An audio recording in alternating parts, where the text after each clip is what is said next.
The following content may include discussions or topics that could be triggering or upsetting to individuals who have experienced similar traumas. Viewer discretion is advised. Picture this. You're watching someone you love, a brother, sister, or child, slowly disappear into the grip of addiction. You're desperate and scared.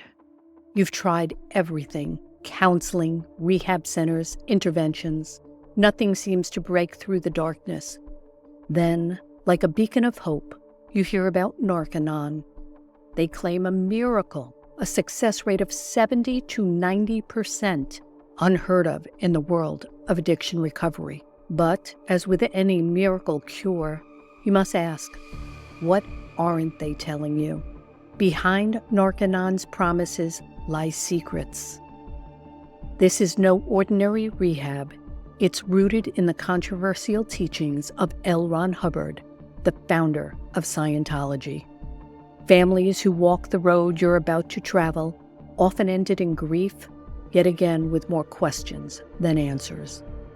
Welcome to the Sins of Scientology. I'm Sandy McKenna, and along with Abraham Ulrich, we pull back the curtain on Narconon, a rehab program connected to Scientology that has left behind a trail of shattered lives, mounting lawsuits, and untold tragedies.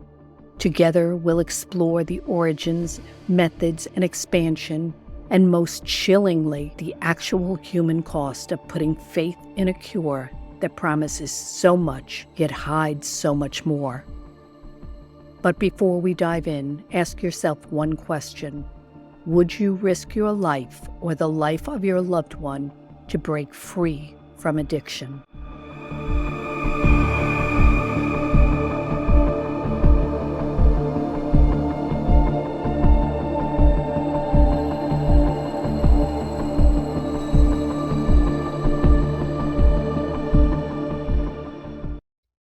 Let's go back to the beginning. By age 31, William Bill Benitez had been battling heroin addiction for 18 years and spent 13 of those years behind bars. He'd seen the best of it, including a federal prison stint. In December of 1964, Bill found himself back in court, pleading guilty to possession of narcotics. As a habitual offender, he was facing a mandatory sentence of 15 years to life. During the trial, Bill told a court official that he still believed he could kick his drug habit and even dreamed of starting a program to help others. The response was harsh. The man told him it would be better to, quote, take you behind a building and put you out of your misery, end quote. That's the kind of low point Bill was at. His lawyer managed to get him in front of the judge right before Christmas, hoping the holiday spirit may work in his favor.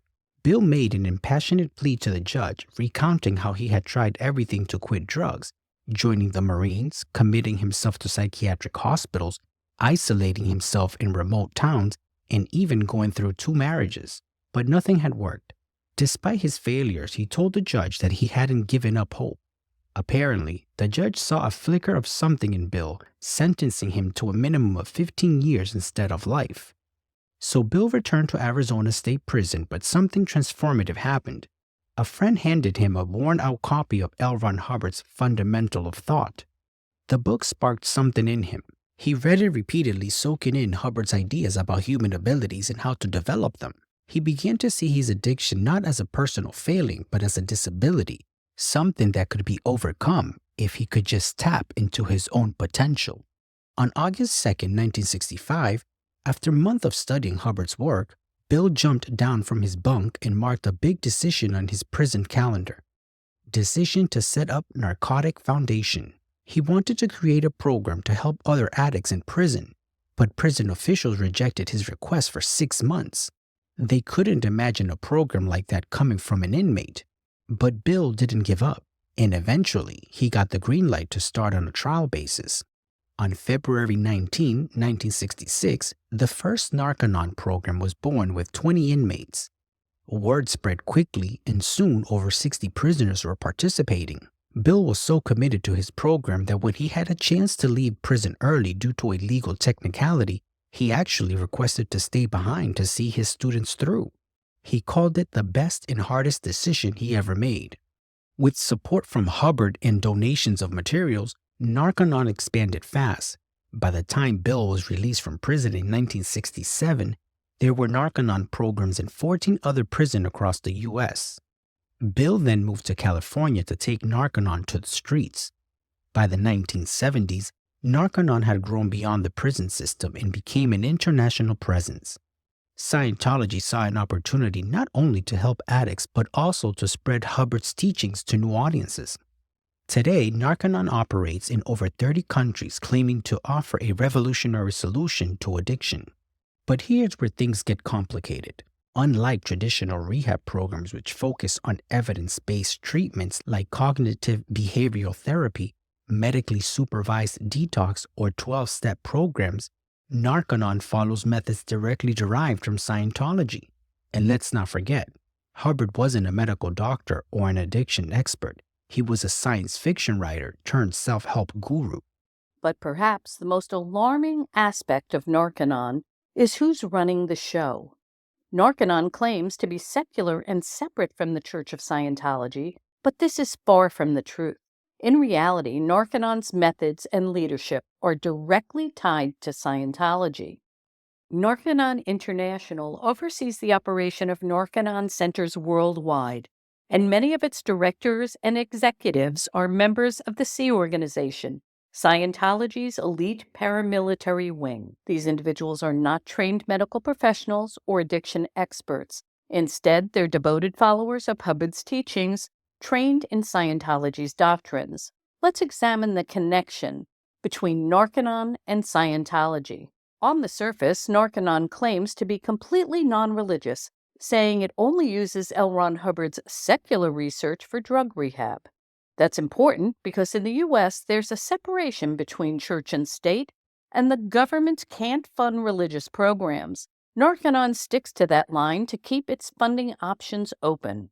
But when you really start peeling back the layers, the connection between Narconon and Scientology becomes impossible to ignore. For starters, almost every part of the Narconon program mirrors a corresponding course in Scientology. The names may differ slightly, but the content and the methods are the same. For example, Narconon's Therapeutic TRs course is basically a mashup of two introductory Scientology courses, the Success Through Communication course and the Hubbard Qualified Scientologist course.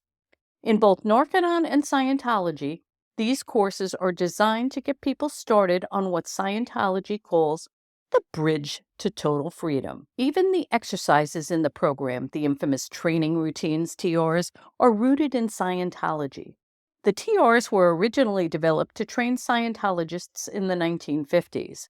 They involved drills like sitting perfectly still or staring at someone for long periods without blinking.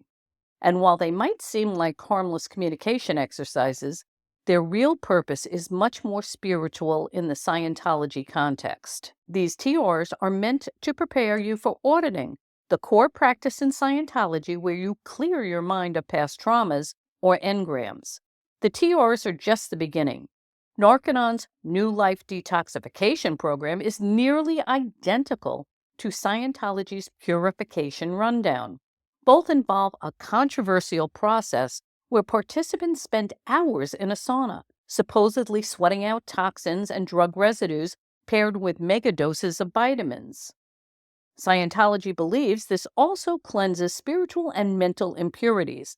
This detox program has been widely criticized by medical experts for lacking scientific evidence and even being potentially dangerous.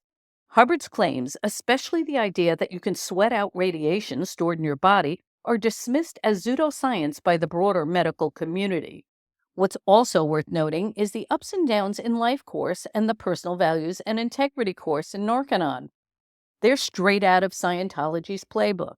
They teach participants to spot suppressive persons, or SPs, those who supposedly bring negativity and chaos into their lives. The Scientology SPs are people who criticize or oppose the church, and they're seen as the root cause of all personal problems, including addiction. Narconon takes the same concept and applies it to their students, teaching them that negative people in their lives might be the reason they turn to drugs in the first place. Many patients have described these processes as mentally and emotionally draining, and without any therapeutic benefit, they can leave patients more confused and vulnerable than before. Former patients have spoken out about how these techniques made them feel lost. It is often said that the objective processes felt more like brainwashing than therapy. There was no science behind it, just endless repetition and a growing sense of confusion. Narconon also removed some of the most overt Scientology terms to maintain its claim of being secular. For example, they swap out terms like Satan, the spiritual being in Scientology, for more generic terms like person. But the underlying concepts remain the same. This attempt to mask the connection is thin at best. So while Narconon insists that it's not religious, the deeper you look, the clearer it becomes that Narconon is essentially Scientology in disguise. A worldwide drug treatment program that has denied its affiliation with the Church of Scientology faces new scrutiny tonight. Channel 2 Action News has uncovered documents that tie Narconon of Georgia to the controversial church in part 3 of our investigation. Jody Fleischer here with what the program fought for years to keep secret.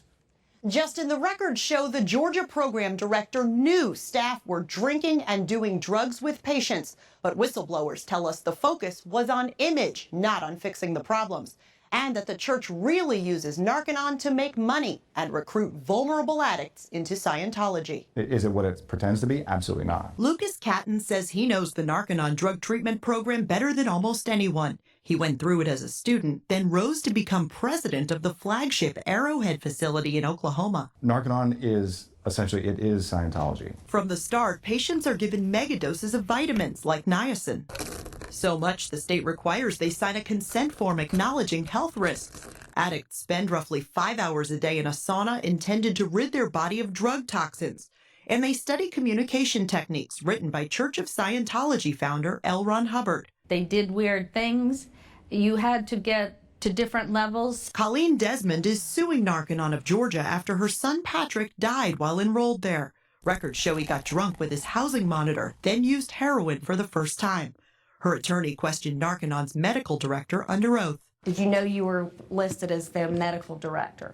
I don't know. All I know is that I was hired by them to do the physicals on their patients.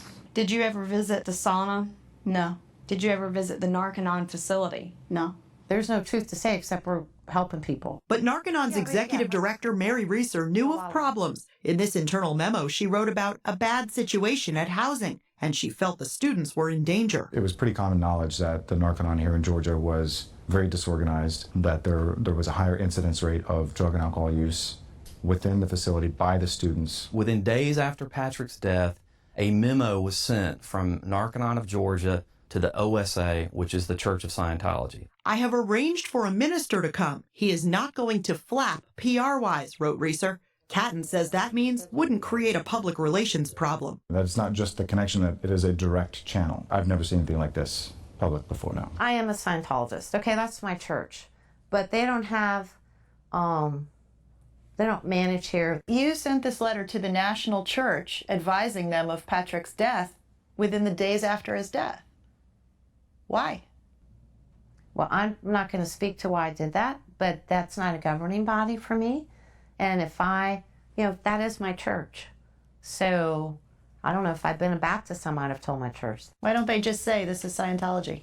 Because people won't come, and there's not enough money in it. So if you try and legitimize it in the public eye as much as possible, then it is easier to be able to get more money, more recruits. He says the church gives recruits who've gone through Narconon credit for the communication and sauna sessions they've already finished. Patrick's mom says she had no idea. How could they do that to young people? How could they do that to families? Addicts and their families have told us they paid between $15,000 and $30,000. Catton left the Church of Scientology and his job with Narconon more than a year ago. He says when he was there, the U.S. program was bringing in about $1 million a week in revenue. Oh, that is something. And Jody, did he say that as a result of your investigation, he expects any changes? Well, he didn't know for sure because he's out of the church now, but I can tell you we have already noticed Narconon International changed its website since our stories started airing. The state is also considering some changes. I'll have much more on all of that coming up tonight at 6. And it just keeps going. The techniques, the beliefs, and even the materials are pulled directly from Scientology's playbook. It's not just inspired by Hubbard's work, it is Hubbard's work, repackaged and presented as secular, but still very much rooted in spiritual doctrine. That's something to think about if you or a loved one is considering Narconon for rehab. And here's where the danger becomes clearer. Many of the staff members working at Narconon centers are former patients. After completing the program, they're recruited to become counselors despite having little to no formal training in addiction treatment or medical care. So when a medical emergency arises and an addiction recovery, these are inevitable, the staff is ill-prepared to handle it. The lack of training has sometimes led to devastating consequences. Narconon claims to have these incredibly high success rates. Sometimes they say it's 75, 78, or even 86% depending on where you look. You'd think, wow, those are amazing numbers for a rehab program. But when you dig deeper, things get a little murky to say the least. The problem is that Narconon doesn't provide much data to back up these claims. Most of the time, they just throw out these percentages without telling us where the numbers came from, who conducted the studies, or even how they measured success. And when they do give a source, it's usually vague, like an independent organization, without naming names or providing any real transparency. So it's hard to trust those numbers. Let's break it down a bit. One of the studies they often refer to is from Sweden back in 1981. According to Narconon, the study showed that 85% of the people who completed their program were still drug-free a year later. Sounds impressive, huh? But when you actually look into the study, things fall apart. Out of 61 people who entered the program, only 14 completed it. That's a 23% completion rate. And of those 14 people, 7 admitted to using drugs again within the year. So at least only 6 people out of 61 were drug-free after a year. That's more like a 10% success rate. Then there's the Spanish study from 1980s where they claimed a 78% success rate. But like the Swedish study, the math doesn't quite add up. The sample size was only 52 people, and when you dig into it, it looks like most of the people who responded to the survey were working for Narconon. So it's hard to believe those results are unbiased. And let's not forget about Oklahoma. Narconon Arrowhead, one of their biggest centers, has reported graduation rates around 50%, with about 70% of graduates staying drug-free. But here's the catch. That only includes people who actually completed the program, not the large percentage who dropped out before finishing. If you factor everyone in, the real success rate is much lower, closer to 40%. Now, why does all this matter? Well, if you're looking for help with addiction, you want to know the program you choose is going to give you the best chance of success. And with Narconon, there's a big question mark hanging over their claims. They seem to be more interested in selling a success story than actually proving one. And that's something we have to be cautious of, especially when lives are on the line. In the end, it seems like most people who start the Narconon program don't finish, and those who do, a significant number end up going back to drugs. It's a far cry from the near-perfect success rates they like to promote.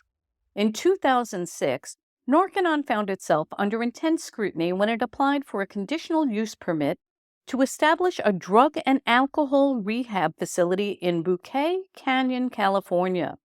The Los Angeles County Board of Supervisors had to decide whether Narconon, a program claiming to help addicts through L. Ron Hubbard's methods, was fit to operate in this community. However, the testimony provided by Narconon representatives raised a lot of red flags, sparking an investigation into the credibility of their claims.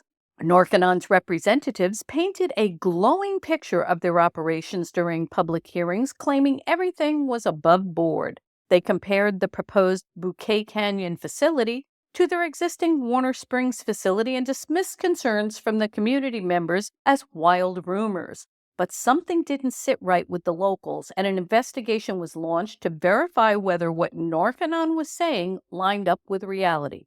The investigation revealed a series of discrepancies between what Narconon representatives said under oath and the facts obtained from the state records and other official sources. For instance, Narconon claimed they didn't admit minors, yet the investigation uncovered documents showing intake forms for adolescent males aged 14 to 18. Narconon also said they only accepted clients who voluntarily sought help, but state documents revealed cases where individuals were pressured by family or even court-ordered into a program. One major issue was Narconon's failure to disclose key problems at their other facilities, especially the one in Watsonville.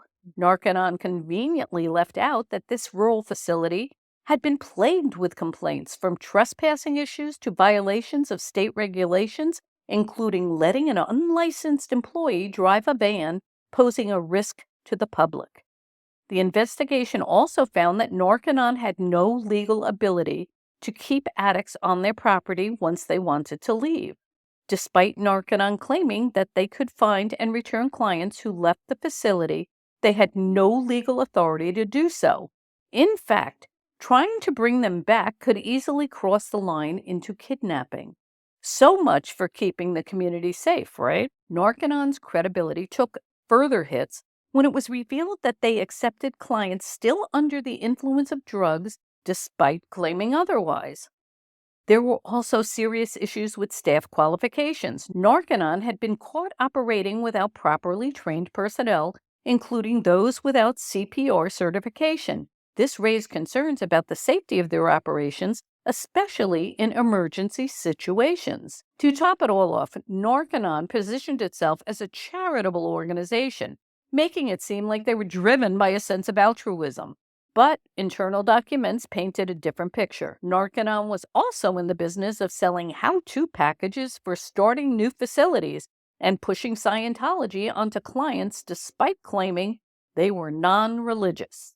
At the end of the day, the investigation made one thing clear.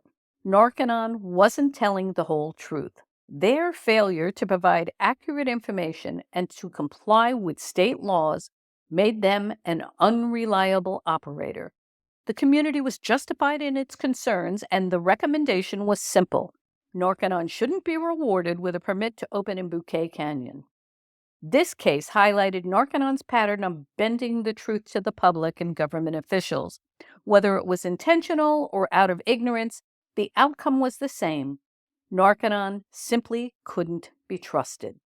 Let me tell you the story of Daniel Locatelli, who went to Narconon for help but found himself trapped in a nightmare.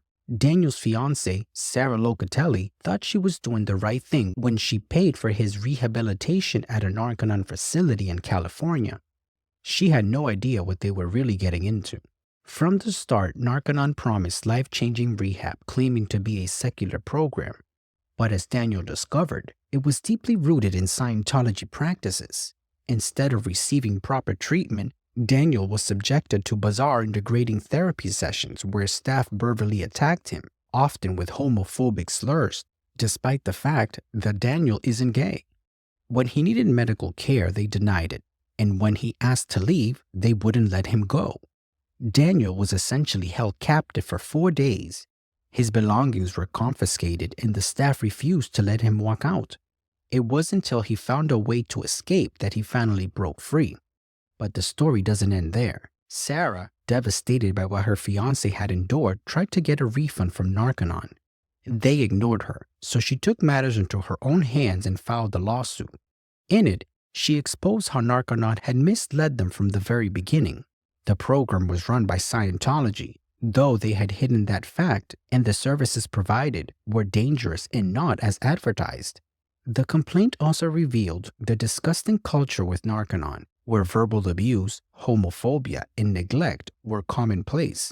It turns out Daniel's experience wasn't an isolated incident. Other lawsuits and complaints have shown that Narconon regularly deceives people through fake referral sites, luring desperate families into their program. They make promises of medical care and therapy, but once inside, patients are subjected to Scientology teachings and abusive treatment. What's worse, some are even kept against their will, just like Daniel. Narconon, a so-called secular arm of Scientology, hides its true identity and misleads vulnerable people searching for help. It's not just about the money. Although they charge upwards of $20,000 per patient, it's about the trauma and harm inflicted on people like Daniel. Families are tricked, patients are mistreated, and Narconon keeps running its deceptive practices, seemingly without consequence. Sarah and Daniel's story reminds us to always be cautious when seeking help for a loved one. They trusted Narconon's promise, and it's cost them dearly, not just financially but emotionally. Sarah's lawsuits is one step towards holding Narconon accountable, but it's a long road. Many others have faced similar horrors at the hands of this organization, and it's vital that their stories are heard. Greg Beha's story centers around his stepson, who is struggling with drug addiction, and their efforts to get him into a long-term rehabilitation program at Narconon Stonehawk in Michigan. Greg and his wife found the center through a hotline, and they were told it would be a comprehensive 3 to 6 month program costing $23,500. However, the experience turned into a nightmare. After just 2 days at the facility, Jeff's stepson was hospitalized due to severe dehydration and vomiting blood. While Narconon staff assured the family that they dealt with addicts regularly, Greg felt misled. Following the hospitalization, the young man was sent back to the center where he struggled with Narconon's Therapeutic Training Routines course, a course designed to teach communication and confrontation skills. On July 18th, after only 18 days at Narconon, the center dropped Greg's stepson off at a cheap motel 26 miles away, giving him just $10 and abandoning him. The reason given? Greg's stepson had made negative remarks about Scientology founder L. Ron Hubbard. Greg was left with no recourse, and the center refused to refund the $23,500, claiming their policy was non-refundable. Despite contacting various officials, including the president of Narconon International, Clark Carr, Greg received no help in getting his money back. The situation left Greg and his family devastated, forced to seek another rehab for their son while still facing significant financial strain due to Narconon's policies. This story highlights a disturbing pattern of behavior at Narconon, where their clients are often mistreated, misled, and left in precarious situations without support.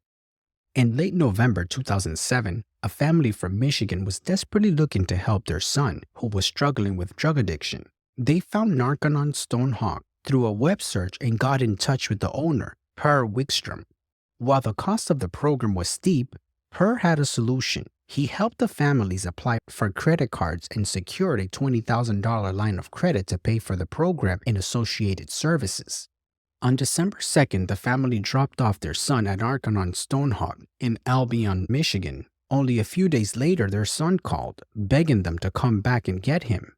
He described appalling conditions. The facility was run down, the food was terrible, and the staff, many of whom were former drug users themselves, seemed unqualified and untrustworthy. Disturbed by their son's report, the family picked him up on December 6 after just a few days at the center. The family soon found themselves stuck in a frustrating battle to get a refund. Despite their son's short stay and the fact that he hadn't started the main program, Narconon refused to return their $20,000. The family spent weeks trying to speak to staff members, including Wickstrom himself, but were given the runaround.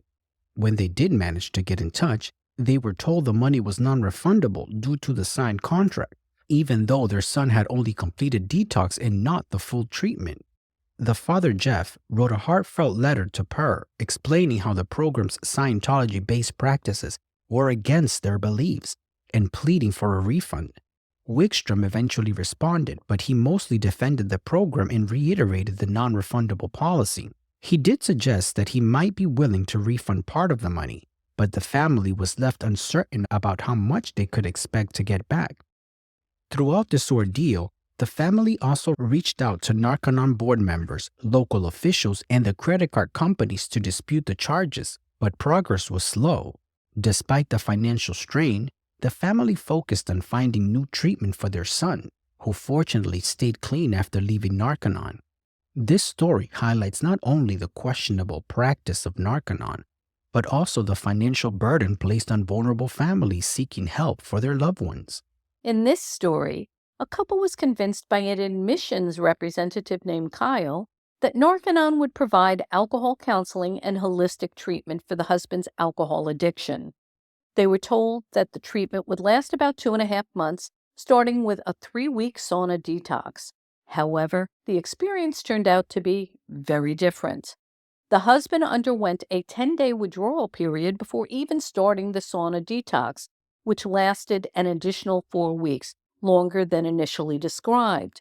The couple also said that they could exchange letters, but Narconon delayed the delivery of these letters, claiming that doing so would help the husband focus on his treatment. Instead of alcohol counseling, the husband was subjected to Scientology practices, which included strange routines like staring at a fellow patient for hours at a time. His personal books were confiscated, and he was only allowed to read materials written by L. Ron Hubbard. Furthermore, the facility administered dangerously high doses of niacin during the detox process, and the husband had to share a sauna with another patient who had hepatitis C, raising health concerns. This account reveals troubling inconsistencies between what was promised and what was actually delivered by Narconon, highlighting the controversial nature of their treatment methods. A parent shared their troubling experience with Fresh Start, a drug rehab program where their adult child battling heroin addiction was enrolled for treatment. They paid $33,000 for the program but encountered several serious issues.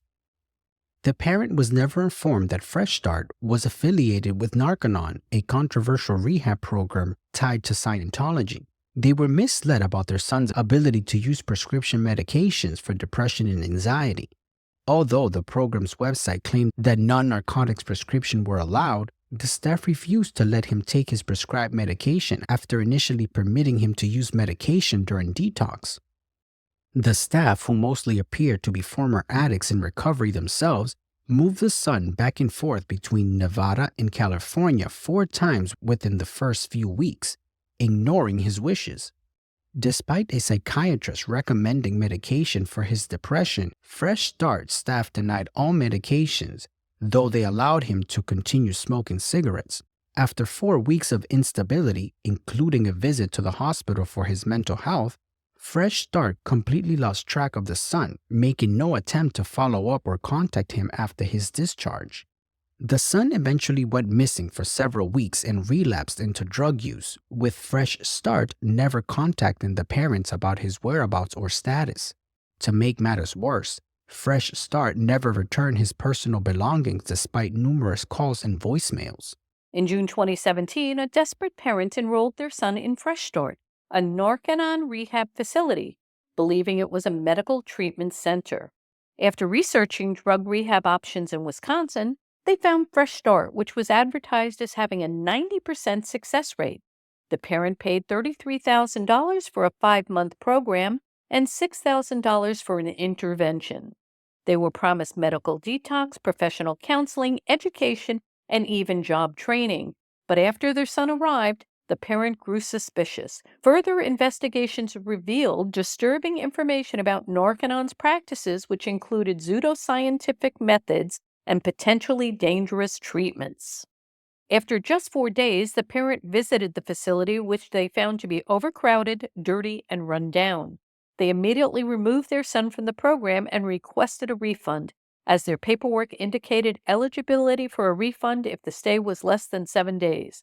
Despite this, the facility tried to charge them $22,000 for the brief stay, leaving the family with significant financial losses.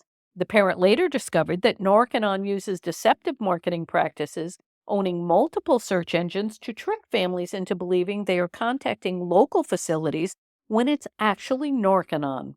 This experience left the parent determined to warn others about the scam they encountered. This is the story of a former Narconon employee who witnessed firsthand the disturbing reality behind the program. He shares his experience anonymously, fearing retaliation from die-hard Scientologists and Narconon bosses who once threatened him. Narconon, he says, is a scam, a front for Scientology who prey on vulnerable drug addicts and their desperate families. They promised a high success rate around 80%, but the reality couldn't be further from the truth. During his 7 months working at one of Narconon's facility in California, over 80 people graduated from the program, yet he personally knew 71 of them who relapsed. And when they returned to Narconon instead of getting real help, they were subjected to humiliating ethics cycle, forced into manual labor as form of punishment. The employee paints a grim picture of life inside Narconon. The facility was overcrowded, taking in far more people than it was licensed for, and the conditions were horrendous. To save time, kitchen staff would defrost meat in the bathtub while students were still using the bathrooms. Whole rooms were crammed with beds, leaving little room to breathe, let alone recover. Supervision was minimal, leading to rampant drug use on the premises, with addicts seeking off to get high in their surrounding neighborhoods. But that wasn't the worst of it. Students were driven around in uninsured vehicles by unlicensed staff members, putting their lives at risk.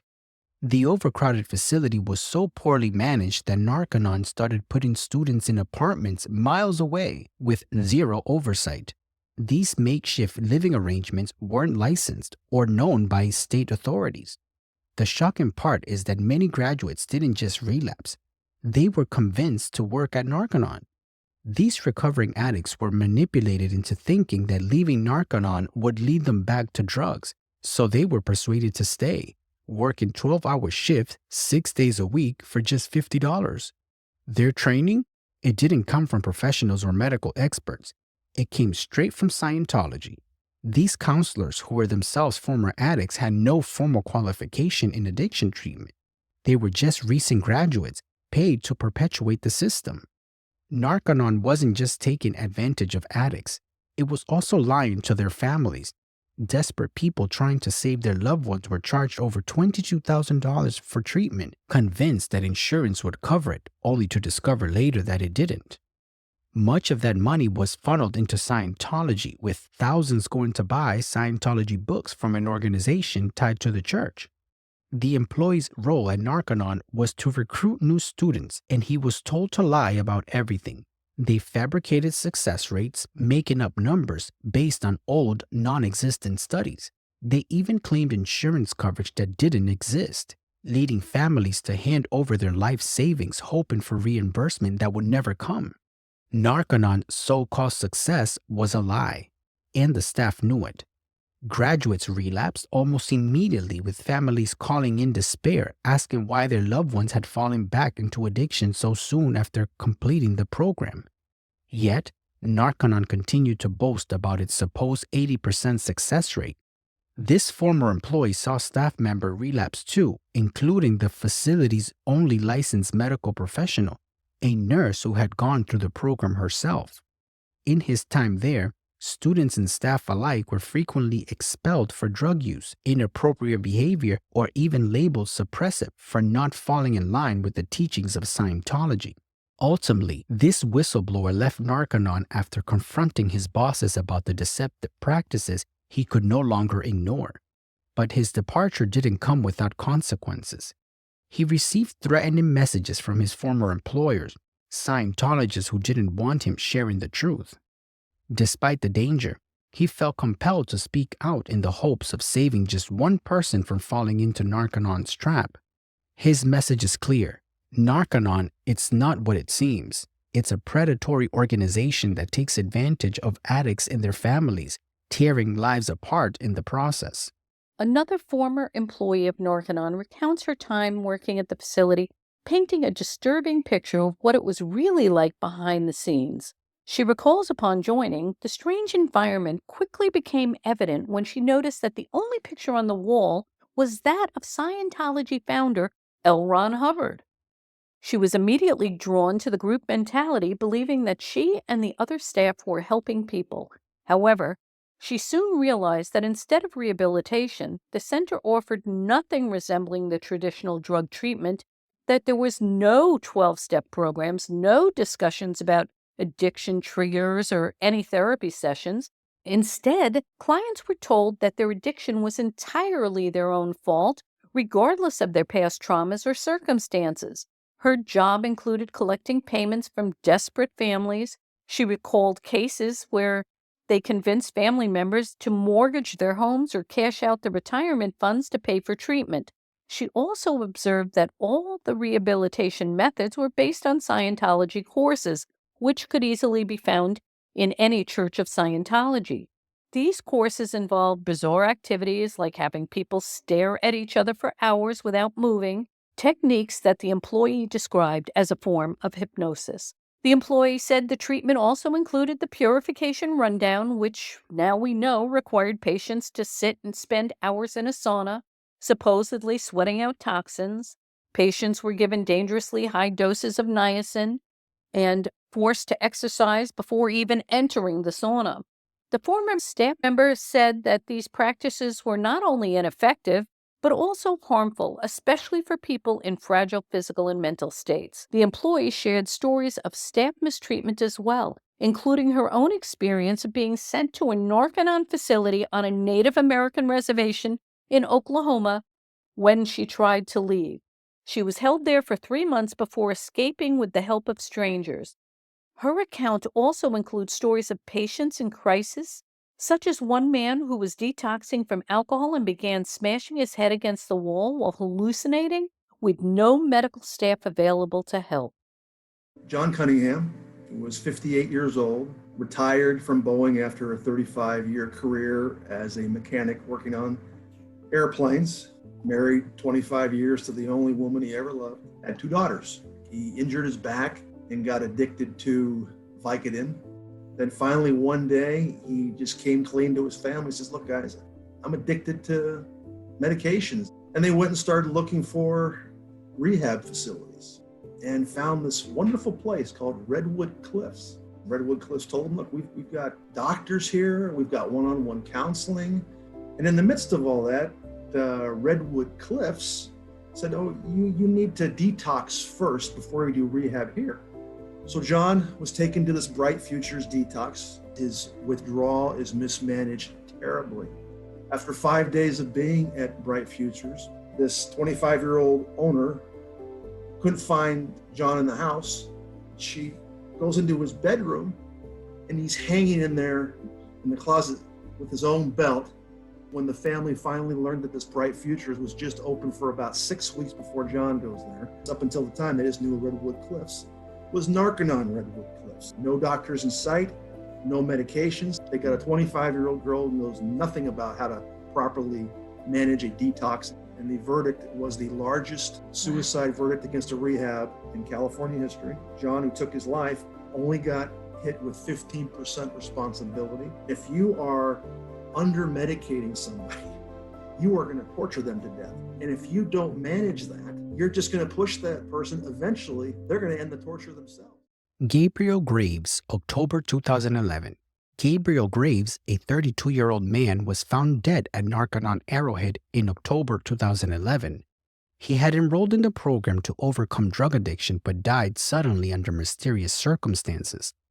His death was attributed to unknown causes, but it sparked initial concern about the facility's medical practices. Hillary Holton, April 2012. Just a few months later, in April 2012, 21-year-old Hillary Holton died at the facility.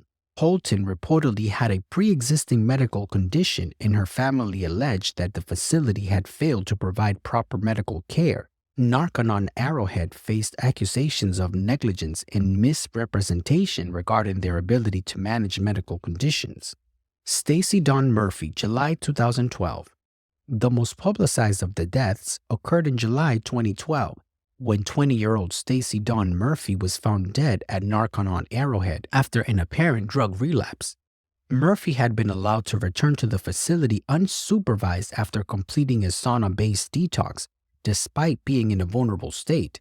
Her death led to widespread media coverage and promoted further investigation into Narconon Arrowhead's practices. Let's take a look at this clip of Susan and Robert Murphy at a rally for their daughter. It does our heart good to know that there's people that are beside us and to support us, because we care so much for all these people that are even in there now. You know, we hope in our hearts that things are being done to help them.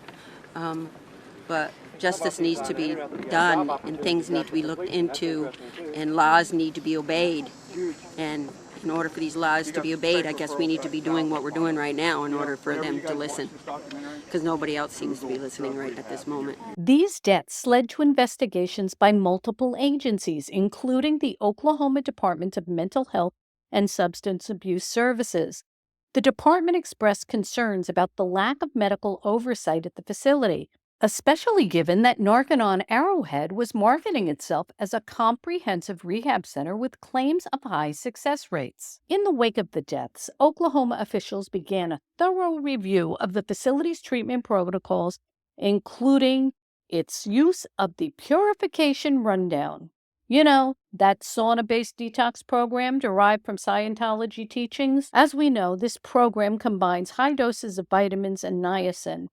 It was criticized for its lack of scientific basis and potential danger, particularly when used without proper medical supervision.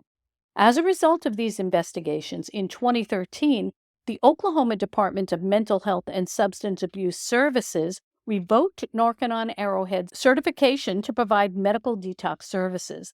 This was a significant blow to the facility, limiting its ability to operate a full-service rehabilitation center.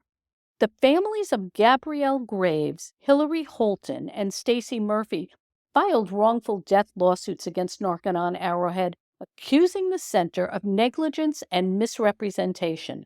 They alleged that Narconon had failed to provide adequate medical care, neglected to properly supervise patients, and used deceptive marketing practices to lure families into paying for substandard services. So why, despite these tragedies, does Narconon continue to operate? The answer may lie in part in its celebrity connections. John Travolta, Tom Cruise, Kirstie Alley. These are just a few of the famous names associated with Scientology, and by extension with Narconon.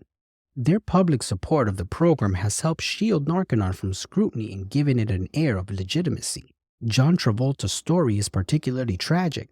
His son, Jet Travolta, suffered from a seizure disorder and autism, but instead of seeking traditional medical treatment, Jet was treated with alternative methods rooted in Scientology. When Jet passed away in 2009, the Travolta family faced intense public scrutiny over their decision to follow Scientology's teachings rather than conventional medical advice. Celebrities like Travolta and Cruise have donated large sums of money to Narconon, keeping the program alive and allowing it to expand. Their public endorsement are often featured in Narconon's promotional material, giving the program a veneer of credibility. But the truth is, these celebrities are not addiction experts. They may genuinely believe in Narconon's mission, but their endorsement have consequences for the desperate families who turn to Narconon in moments of need. Kirstie Alley shared a very personal account on her struggle with drug addiction and how Narconon helped her overcome it. She recalled being heavily addicted to cocaine, which almost destroyed her career and life.